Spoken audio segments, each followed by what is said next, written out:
From the cover of a food kiosk, Keane surveyed the entrance to Junktown.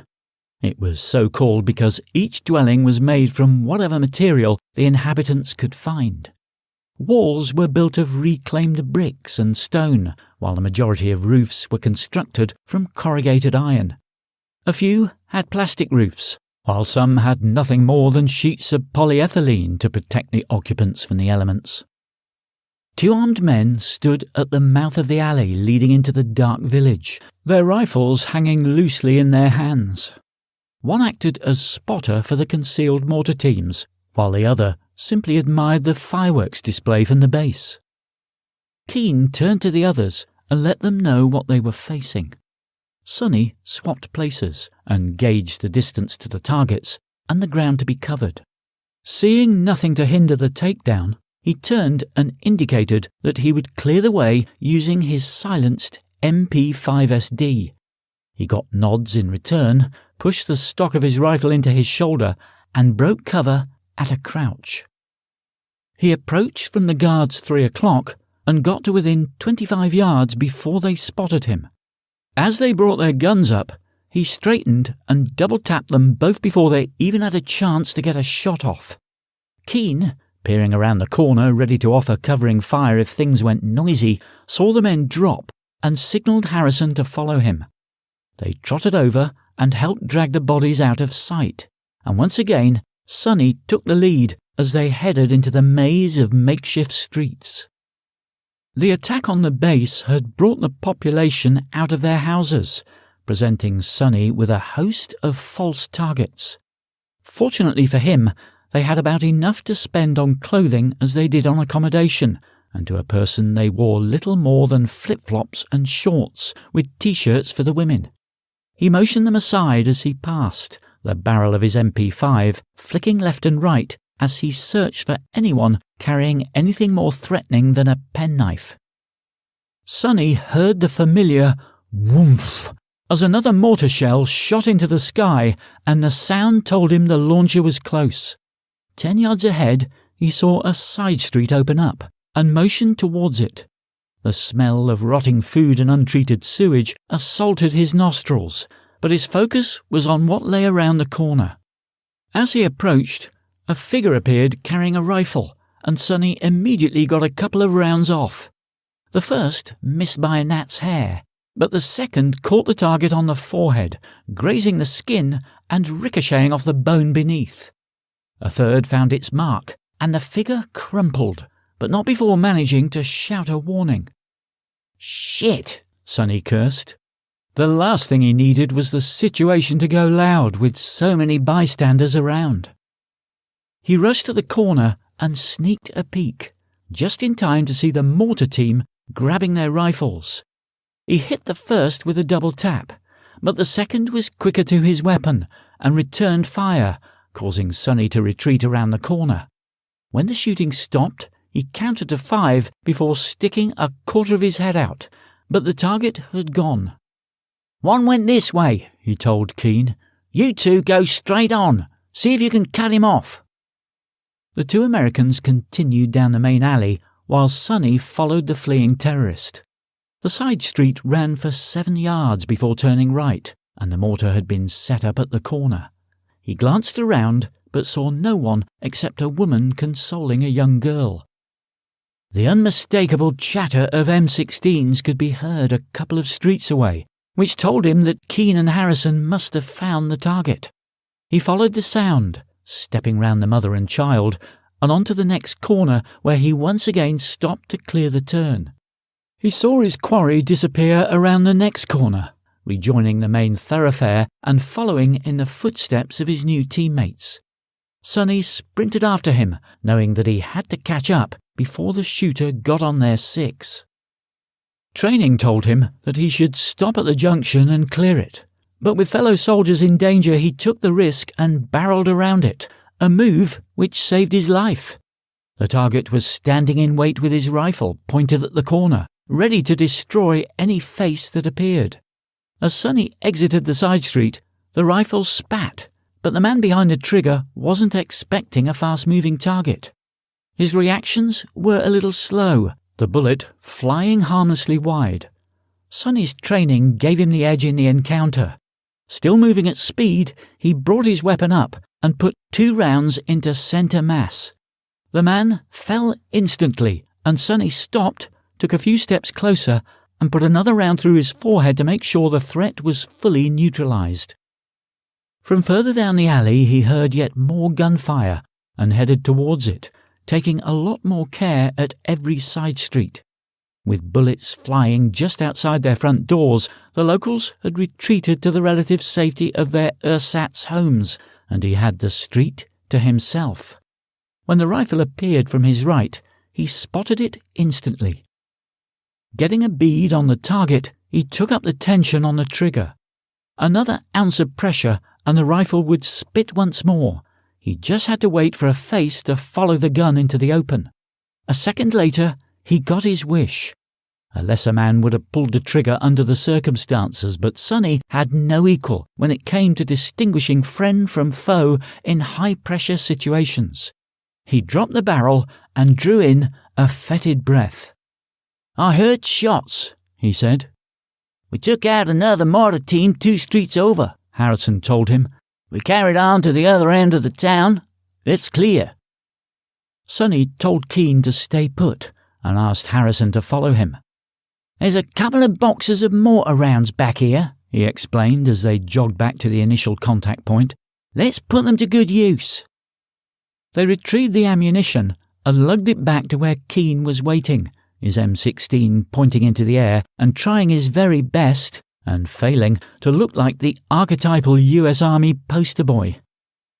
When the figure emerged from a side street 10 yards behind Keane, time slowed for Sonny. He saw the weapon in the man's hand and immediately went for his own gun, at the same time shouting a warning. He wasn't about to drop the box of live shells he was carrying and lost a second and a half placing it on the ground. By then, the RPG was almost on the target's shoulder. Sonny stood, grabbing the MP5 from on top of the box and bringing it up in one smooth motion. His first round left the barrel before he'd even pulled the stock of the rifle into his shoulder and flew a couple of inches wide. The next hit the mark, but didn't take the man down, the bullet shattering his left collarbone and throwing him off balance. Another squeeze of the trigger, and Sonny expected the man to hit the deck, but the firing pin fell on an empty chamber. Instinctively he reached for the spare magazine, even though he knew he wouldn't have time to load it. He had just removed it from his pocket when the shot came. With the main threat from the minigun on the runway over, Grant realised that there was no more fire coming from the tree line, and the mortars had also stopped. Just as it looked like the attack might be over, a blast of heat hit him in the back and sent him sprawling. He looked up to see the main gate hanging from its hinges. A second pickup approached fast. It crashed through the twisted metal and came straight at him, but he managed to roll against the side of a building just as it sped past. The Filipino soldier had less luck, the truck running over his left leg and snapping it like a twig. His screams of agony were cut short when the gunner in the rear opened up with the Dillon, cutting him in half. Grant snatched up his rifle, but held his fire when he saw that once again there was a hostage strapped to the back of the cab. His heart skipped a beat as he thought it might be Vic, but as the truck passed into the light cast by the numerous fires, he could see that the human shield was male, which meant it had to be more. The truck entered the main square and drove in a counterclockwise circle, the gunner and his companion in the back letting loose with all they had. 2 soldiers sought cover by diving through a hole in the building's wall, but the Dillon followed them and sliced through the thin wood as if it were tissue paper. An RPG round followed for good measure, destroying more of the wall and bringing the roof crashing in. Another RPG round completely destroyed the guardhouse. With the enemy in the tree line forgotten, the Filipino soldiers turned their attention to the truck. Grant knew it was only a matter of time before Moore was hit, so he had to neutralise the threat. His main concern was that the guy behind the Dillon was standing just inches from Moore, and with the vehicle constantly moving and jolting, it was not going to be an easy shot. Decision made, he went for the truck's wheels and engine block, emptying a whole magazine into the front of the vehicle as it swung its nose towards him.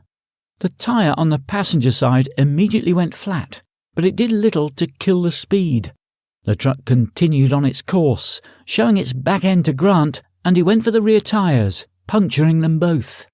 In the back of the truck, his actions hadn't gone unnoticed, and the terrorist threw an RPG with Grant's name on it over his shoulder. He had his finger on the trigger when Dog took him out with a single clean headshot. With his steering becoming erratic, Nabil Shah knew that it wouldn't be long before he became a sitting duck. He gunned the engine and headed for the gate, but found Grant standing in his way, inserting a fresh magazine into his rifle. This was the man Abdul had been so concerned about, and killing him was the least he could do for his master. Foot hard to the floor, he drove straight at Grant in the hope of knocking him down as he made his exit. He didn't get within 5 yards. Grant walked a line of bullets from the bottom of the windscreen to the top, shattering the glass and almost splitting the driver down the middle. The truck veered wildly and buried itself in the remains of a shower block, slamming the gunner against the back of the cab where he slumped onto the deck of the cargo bay. Grant ran over to finish the driver off from close range, but when he pointed the rifle over the side wall, he saw only the terrorist Dog had taken down. Before he had time to wonder where the gunner was, a punch to the right temple floored him.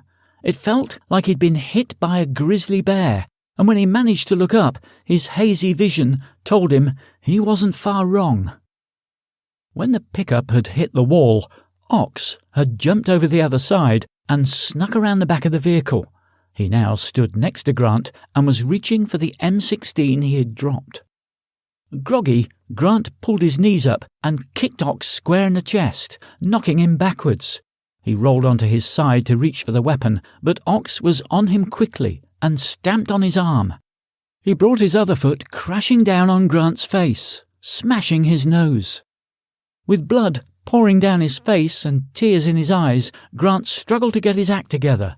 He knew that if he didn't move quickly, he would be dead in moments, and any action was much better than inaction. He got up on one knee and launched himself at the blurry figure in front of him, managing to get both hands around Ox's waist. He pumped his legs and lifted with all the strength he could muster, hoping to catch the man off balance, but Ox grabbed his wrists and easily managed to pull him off. A knee in the face followed, and Grant collapsed, spent. He was too dazed to put up any more resistance, and Ox could see it. He picked up the rifle and aimed it at Grant's head, no emotion on his face whatsoever. A volley of fire followed, and Grant's face was covered with blood. It had come from Ox's chest, ripped open as Len put 6 rounds through his spine. Smart put his hand out and helped Grant to his feet. "Can you still handle a weapon in that state?" Grant wiped the blood, both his and Ox's, from his face and assured him he could. With the pickup destroyed, the firing from the tree line had recommenced, pinning down the few remaining defenders. It wasn't long before Grant heard the faint sound of a mortar shell leaving the tube, and he braced for the impact, but the explosion came from the tree line. Round after round crept along the edge of the jungle, with a couple of RPGs adding to the pyrotechnic display. As a result, the incoming fire petered out, giving Grant time to take stock of the situation. Less than 12 men were left standing in the camp, with scores of dead littering the area. Fires burned in most of the buildings, and not a single vehicle was serviceable. While others began tending to the wounded, Grant gingerly helped Moore down from the pickup. He had suffered several gunshot wounds and was in shit state, but none of the injuries seemed life-threatening. A couple of bullets had passed straight through his right arm without hitting bone, but one had lodged in his right femur. "Lie still," Grant said. "We'll get you to a hospital as soon as possible." Is Eddie okay? Moore asked. His breath staggered as shock set in and adrenaline pumped through his body. Grant got up and saw a couple of soldiers at the pickup on the runway. The way they cut his bindings and caught him as he collapsed like a sack of potatoes told him the worst. There was no way to sugarcoat it. Sorry, Robert. Moore closed his eyes, taking in the news. After a few moments, they flashed open, and he grabbed Grant's arm. Abu Sayyaf, he stammered. They have more hostages. Kids. A Filipino joined them and administered morphine, then went to work with his supply of bandages taken from the remains of the medical unit. He and Grant applied tourniquets, and once Moore was stable, Grant left him in the soldier's care. He found Dog surveying the grisly scene in the accommodation block. Why the hell did you let the soldiers go off base when you knew we were about to face an attack? It wasn't my call, Dog said. I shared your intel with the general, but he dismissed it. He said Abu Sayyaf are cowards and wouldn't dare attack his base. Grant was about to comment on the typical officer arrogance, but thought it best not to offend the colonel. He felt a hand on his shoulder and found Sonny standing next to him. Damn, these boys are quick on the draw. We cowboys have a reputation to keep up, Harrison beamed. There I was, staring down the launcher of an RPG with my dick in my hand, when Harrison whips out his SIG P226 and puts a bullet between the man's eyes from 25 yards. He patted his new best friend on the back. We gave them a taste of their own mortars and sent them packing. Len joined them and interrupted the backslapping session. We gotta go. Grant looked at Dog. Colonel? Dog shifted his focus from the dead to those who had survived. Some went about their work like automatons, while others just stood and stared at the carnage, the shock of battle still to sink in. There was no celebrating the fact that they had managed to repel the attack, just the realization that they'd evaded death's reach by the narrowest of margins. You guys saved a lot of lives today, he finally said. Go, get as far away as you can. What will you say when they arrive to pick us up?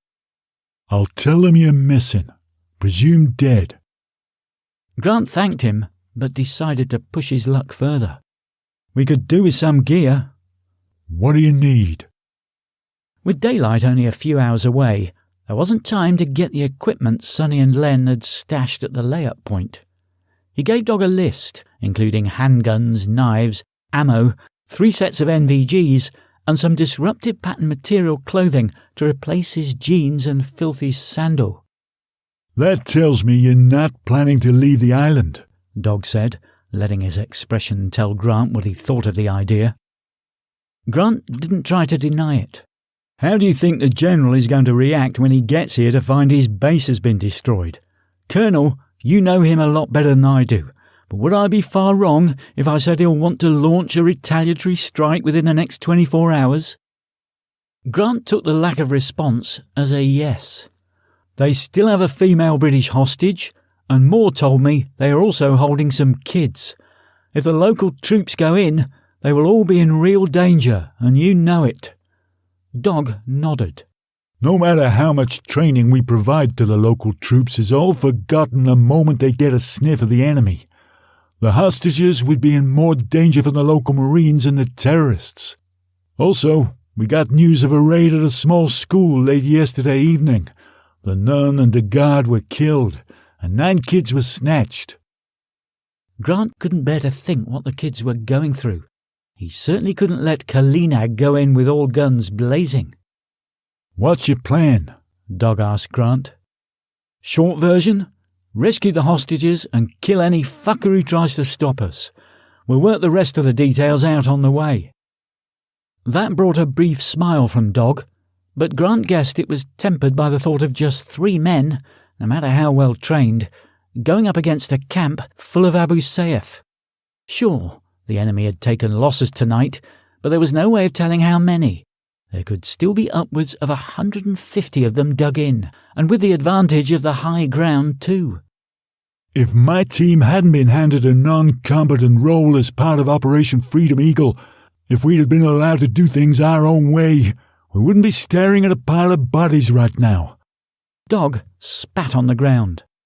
There's no way I'll get authorization to launch a rescue mission of my own, even if I paint it as an attempt to capture Abdul Mansour. Sockpack won't let me interfere with any action Kalinag decides to take. Still, there's more than one way to circumvent direct orders.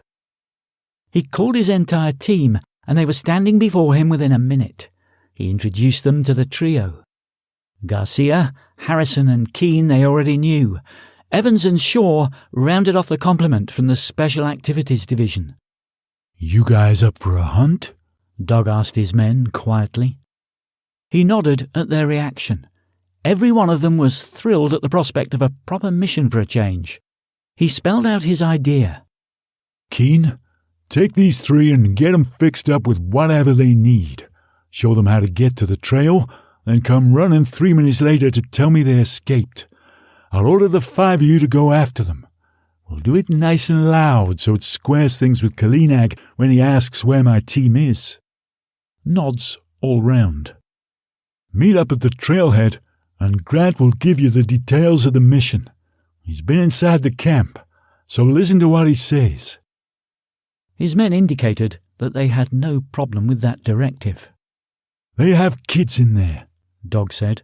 They are the priority. Other hostages second, Abdul Mansour third. The prospect of children in the middle of a firefight cooled their bravado a little. It made their mission that much more critical. "What about afterwards?" Evans asked. "I mean, what about these guys?" Dog considered it for a moment. You didn't find them. You were looking for them and came across the camp where you were fired upon. You're allowed to use deadly force in self-defense, so that's how we'll report it. No one had any more questions, so Keane led the trio to the armory to grab the equipment they needed. At least a couple of shells had hit the building, but fortunately none of the ammunition had taken a direct hit.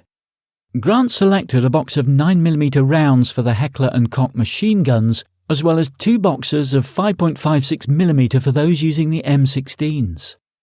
After picking a SIG P226 handgun for himself, he told the others to look for smoke and fragmentation grenades, which they found in a locked cabinet. He also spotted a box of flares and some grenades for the underslung M203 grenade launchers. He helped himself to a few of each. "What about knives?" Grant asked. "We'll have to scavenge for the rest, including your fatigues," Keane told him. He led them to the SAD hut, which was separate from the National Guard accommodation. It too had sustained damage, but Keane was able to find a spare set of clothes for Grant in Harrison's locker. He also raided the footlockers and found a pair of boots for Grant and 2 knives, which he gave to Len and Sonny. "Shit!" Keane's night vision goggles had been damaged in the raid, the delicate equipment not being able to stand up to the pounding they'd taken. Another pair was completely smashed, but they found 2 sets which were functioning. Grant finished changing and began jotting a note on a small piece of paper. "The trail begins around 500 meters from the camp," Keane told them. "Take a right out of the gate and you'll see it on your right-hand side. It's nothing more than a dirt track, so keep your eyes peeled. Once you get into the trees, go on for another 50 meters and we'll meet you there soon." Grant handed him the slip of paper and asked him to pass it to the colonel. Then the trio grabbed their gear and jogged up the road, finding the track where Keane had said it would be. They followed it into the outer reaches of the jungle before pausing as agreed. They occupied their time by filling their magazines with the ammunition they'd brought along. I thought we were going to be heading back to warn Carl and Jeff, Len said, concerned that his friends in the UK were still in danger and unaware of it. I asked the colonel to call Timmy Hughes in Singapore, Grant said. He'll ask Timmy to give the boys a heads up and expect a call from us. If we make it out of here, that is. Which brings me on to my next question, Len said. "Why exactly are we here? Is it the kids, Abdul Mansour, or the girl?" Grant had known these two men for too long and had been through too much with them to even think about lying. "As someone who lost his own son at a tender age, I can't in all conscience sit back and let those kids go through a major attack. I also want Mansour for putting me in this position in the first place. Without his interference, I'd be a free man in my own country rather than a fugitive. To be honest though, my main driving force is Vic Phillips. Do you still want to tag along?" he asked them. "Do bears shit themselves when they see me in the woods? Of course I'm coming along." Sonny also agreed, and they continued their preparation for another 15 minutes until they caught sight of the American team approaching. "Sorry we're late," Harrison said in his Texas drawl. "The general turned up just as we were ready to leave. He brought a shitstorm along for good measure." "Why?" Grant asked. "He was told that an attack was imminent and he ignored the warning. Even if you don't think a threat is credible, you prepare for it. You don't order all of your troops off base." "Yeah, he's the colonel's problem now," Len said. "It will soon be our problem," Keane said. "Kalinak wants to hit them at first light, so he won't be happy about us disappearing like we did." "How long does that give us?" Sonny asked. "A little over 4 hours," Keane told him. "There must be about 100 Abu Sayyaf hightailing it back to their camp right now," Harrison said. "If we can get on their tail, we should be able to take a few out." "We could," Len agreed, "but that might alert them to our presence. I say we let them get back, let the adrenaline wear off, and take them while they sleep." Evans asked what they would do if the terrorists weren't in a hurry to get back, and a quick discussion on possible scenarios ensued.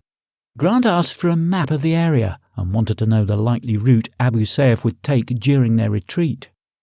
"If we stay on this track, are we likely to run into them?" he asked.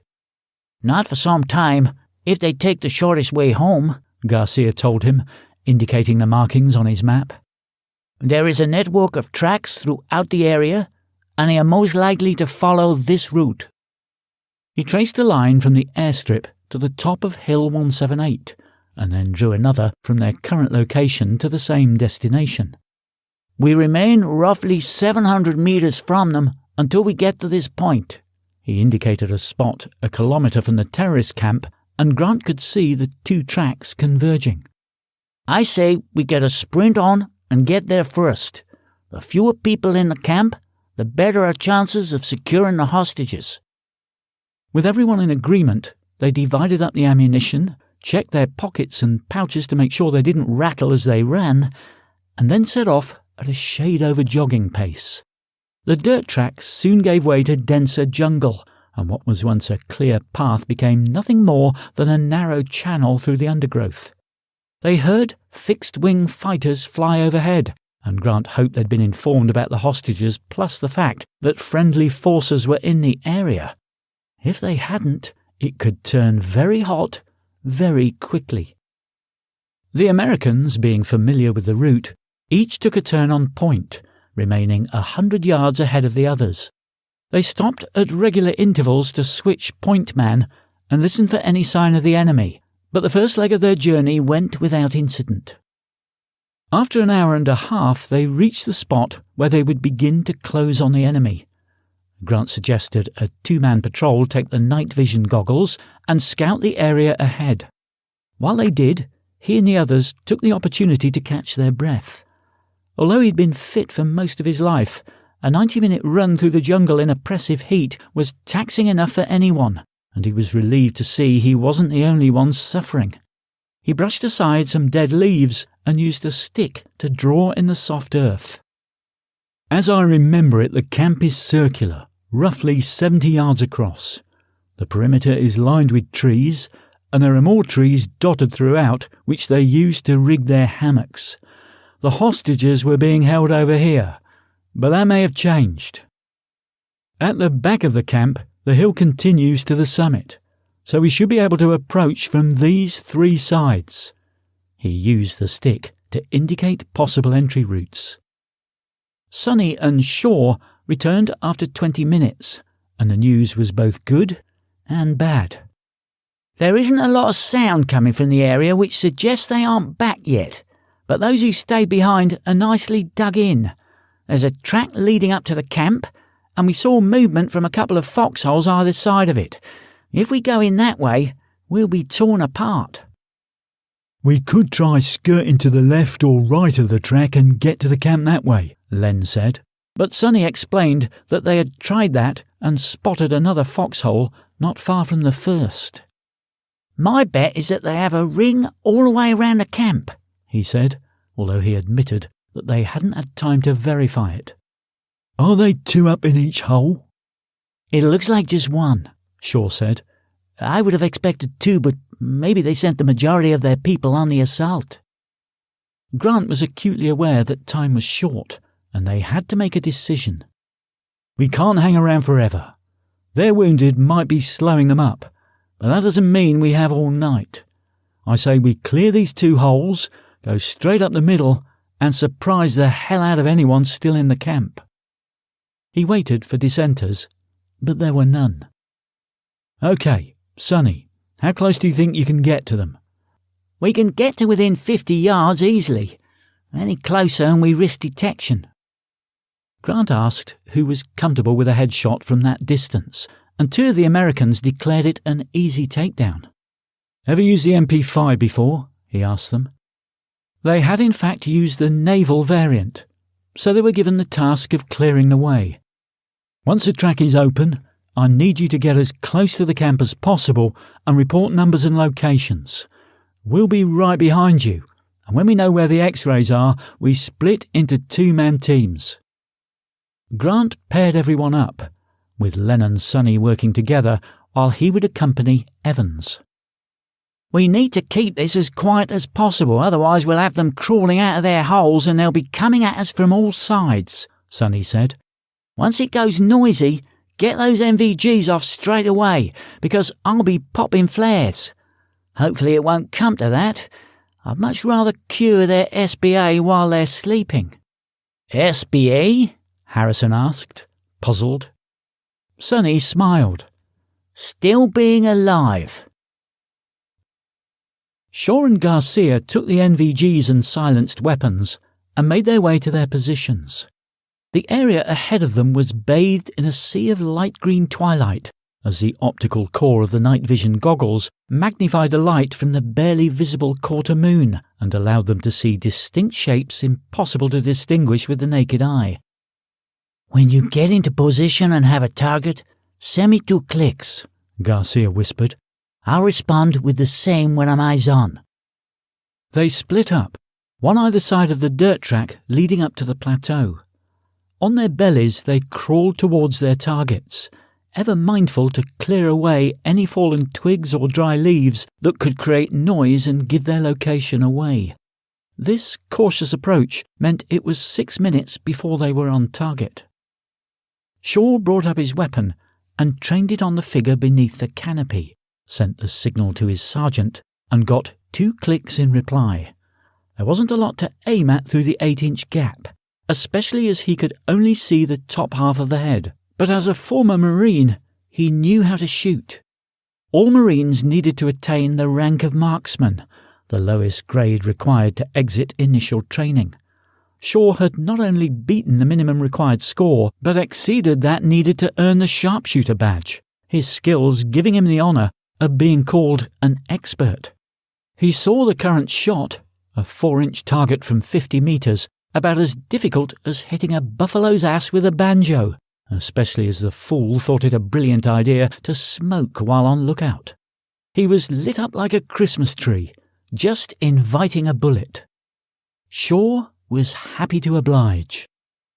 A split second later, his night sight showed a puff of green exit the back of the head, and he signalled the kill to Garcia, who responded in kind a few seconds later. They waited to see if the alarm had been raised, but they heard nothing to suggest they had given the game away. Clear, Garcia said into his comms unit, and the others moved up cautiously to join them. By the time Grant arrived, Shaw was already approaching the camp. Keeping his head just below the edge of the plateau, he manoeuvred towards a tree and used it to hide half of his profile as he slowly rose to view the scene.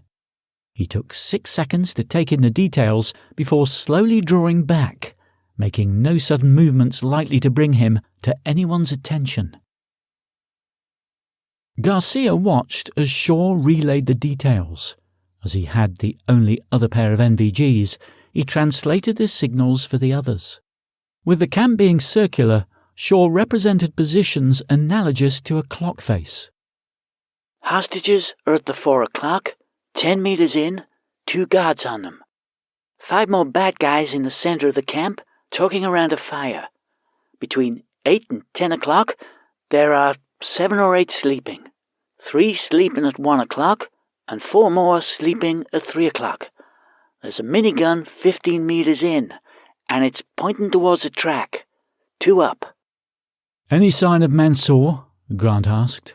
Garcia relayed the question over the net, but the response from Shaw was a shrug of the shoulders. 24 targets don't represent a massive force, but with almost half of them awake, it's going to get noisy a lot earlier than optimal. The obvious first targets are the guards on the hostages and the 2 manning the Dillon, Grant suggested. Agreed, Garcia said. He hit the throat mic so that Shaw could hear his instructions. I'll take the 2 on the hostages, and Shaw can take out the minigun. After that, we both go for the 5 in the middle. If we can take them down without waking the others, we'll clear the rest. If at any time the alert goes out, the rest of you pick your targets. Grant and Evans, you go right. Baines and Smart, go left. I'll take Harrison down the center, along with Keane and Shaw. Any questions? There were none. Just 2 clicks from Shaw to acknowledge the instructions. Good luck, gentlemen.